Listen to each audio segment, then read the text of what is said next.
what the Torah has to say. The Torah says like this.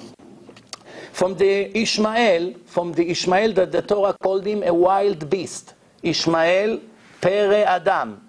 Adam means a human being. Pere means wild.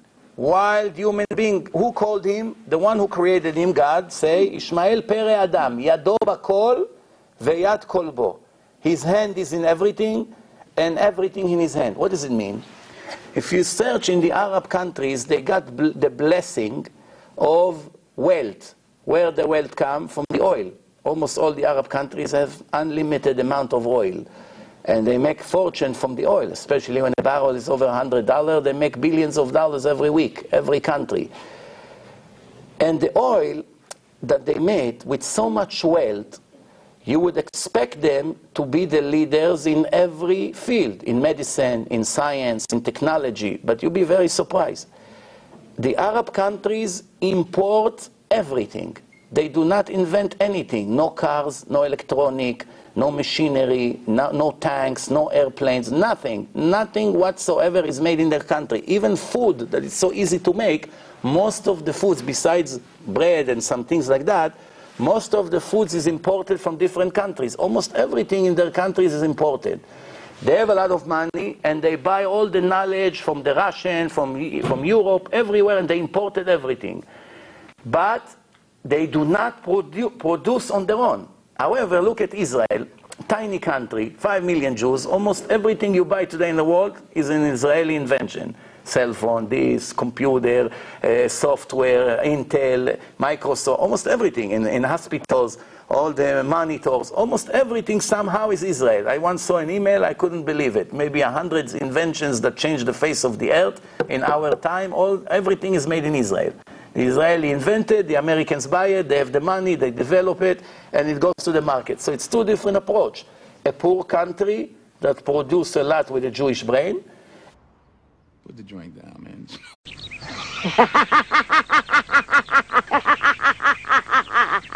They called the country Al-Andalus. This is an Arabic word, and it means something to the effect of to become green at the end of summer. Among the products that were introduced into the West through Al-Andalus, I'll name a few of these products to you. Cotton, paper, glass mirrors, street lamps, salt, colored glass, silk, satin, pepper, cinnamon, handkerchiefs, deodorant, kerosene, linen, firearms, cotton balls, paper money, postage stamps, book binding, clocks, ceramic tiles, nitric acid, soap, astrolabes, compasses for navigation, slide rules, rulers, surgical instruments, windmills, spinning wheels, rose water, maps, globes, citrus and nectar fruits, carpets, eyeglasses, curtains, test tubes, porcelain, fine furs, velvet, almanacs, and encyclopedias. So you can see right away that some of the contributions that they have made, that's a legacy in itself. Because we are benefiting from this, and I can go on with the different aspects of culture that the Muslims developed in that part of the world and other parts of the Muslim world, and they made it in such a way that it was usable for Western society, and it helped Europe to come out of the Dark Ages. Things had really fallen, and Europe was not central to the world anymore. But while the non-Muslim historians refer to the Dark Ages of Europe, just in Western Europe, you had this amazing state of Andalus, of Muslim Spain. And out of there, you had cities like Cordoba. And Cordoba at that time was the largest city in the world. It was a city of 1 million people plus. If you look at the street of Cordoba, it was completely lit up. There were street lights, which was unknown in Europe. They had public baths, they had libraries, they had universities. People would travel all from around the world just to study in Andalus, a true center of learning. So while you can say some of Europe was in the Dark Ages, another part of Europe, which is the Muslim area of Europe, it wasn't in a dark age at all. It was full of light. And you'll see when the Renaissance happened within Europe, and the Renaissance literally means the rebirth, it wasn't a rebirth from nothing. They had just taken everything from Andalus. If you look at Italy, all of the, the arts and so forth, they really just took it from the artisans of Muslim Spain. Okay, kind of like added bits to it, made it their own style, of course, yeah. Yeah. So, of course, this rebirth wasn't something that was, from them themselves. They just learnt everything from the Muslims. Ultimately, the Crusaders came away with no permanent conquests, but they returned with something even more valuable: knowledge. Europe, with the Crusades, turned the corner from the Dark Ages. There's medical information and surgical information that's brought back. Books are brought back. Languages are brought back. Everything is brought back. So the Crusades really do change Europe in a way that we have not seen before. Europe was on the verge of one of the most productive and creative periods of its entire history. Things like the great Gothic cathedrals, the universities, the law courts and legal systems, all of those were created. So following this long period of darkness, there came a tremendous explosion of really brilliant cultural achievements. The Renaissance is back in, the lights are on, and everything is good. What happened between the year 700, okay, to 1500? What happened in that time? The Dark Ages? It was the golden age of Islam. And I want to just talk about some of the contributions that were made by Muslims. And this can get very complicated. In mathematics, some of the achievements made, they began algebra and symbols and equations. Developed Arabic numerals, sifr, 0, Arabic numeral system. They established a logarithm. They founded the general formula for solving third-degree equations. They founded trigonomic ratios, formulas, and equations. And you can continue to go on, and you'll see calculus and trigonometry and all of these areas of math have a debt to Islam.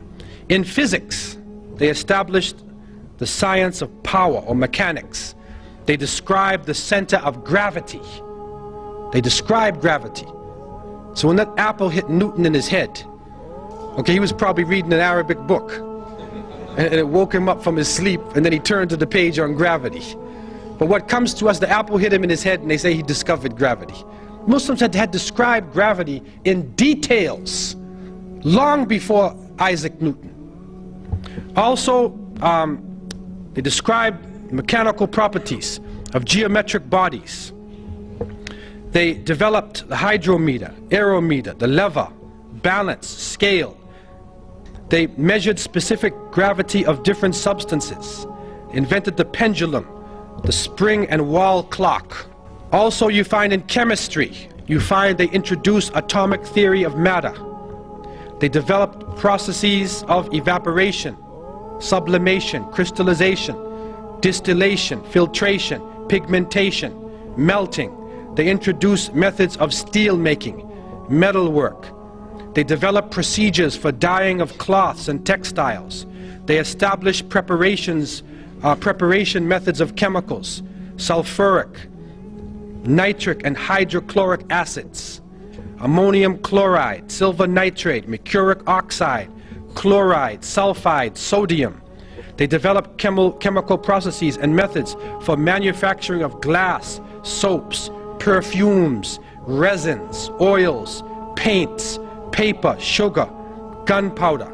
They introduced the uses of jars and flasks, scales and tubes, and you can go on in terms of the things they were introducing.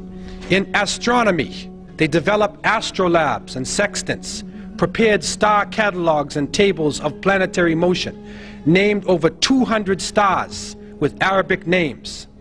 They proved the Earth as a spherical shape. They calculated the length of terrestrial degree, determined the Earth's circumference and diameter. They measured solar inclination angle. They charted the positions and orbits of stars and planets. In medicine, you find they performed gynecology, obstetrics. They wrote medical encyclopedias. They performed therapy procedures. They prepared mercury ointment. They discovered a blood circulation and described the pulmonary circulation and the function of lungs. They recognize the contagious nature of tuberculosis and the distribution of disease by water and soil. They performed surgical treatment of eyes, ears, and teeth. They used and described over 200 surgical instruments. Over 200 surgical instruments. It's amazing. They describe 130 eye diseases, and they characterize 143 drugs. In pharmacology, they prepared alcohol, acids, nitrates, carbonates. They introduced the use of picrotoxin. They prepared chemical medicaments in pills and solutions. They established chemist shops for dispensing prescriptions. They introduced to Europe quite a number of medicines and herbs which betray their Arabic name. Al-Kanna, alcohol, alcohol. Alcohol is Arabic word. Al-Kali, alfalfa, camphor, cotton, hakim, jasmine, saffron, etc. In geography, they invented many geographic and surveying instruments and devices. They prepared many accurate and detailed nautical and land road maps of the world. They calculated and prepared ephemeris tables of ocean tides and seasonal winds. They described the lands and the natives of the New World in their reports. Now, someone would say, well, how do they know this? And you go on in astronomy, history, a number of subjects. How would they be so good in these subjects? I want to take two areas. In the area of geography and astronomy. So what is important about the stars and direction? What is important about the geography of the world? All of the Muslims, up until now, are concerned with direction. Because every time we pray toward Mecca. So therefore, wherever you are, you have to determine where Mecca is. So therefore, it was a natural thing for Muslims to get into the direction and always to be looking at the sun to know what time of day it is because of the cycle of prayer. It's a natural thing. Also, pilgrimage to Mecca. Every Muslim should try to make pilgrimage to Mecca once in a lifetime. And so therefore, these complicated works in geography, like international road maps, were developed especially for Muslims to be able to travel from, say, China or India or West Africa or Northern Europe and travel to Mecca.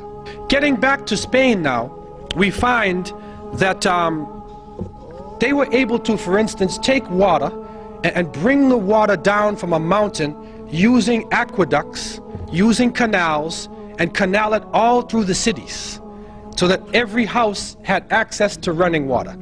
And they did that without destroying anything or damming anything up or blocking anything. They did it in such a way they were using gravity. This is a holistic way of approaching things. And if you go to Granada today, you will still see the waterworks are being used from the time of the Muslims. The water is flowing all over the place. And this was a great accomplishment that they made.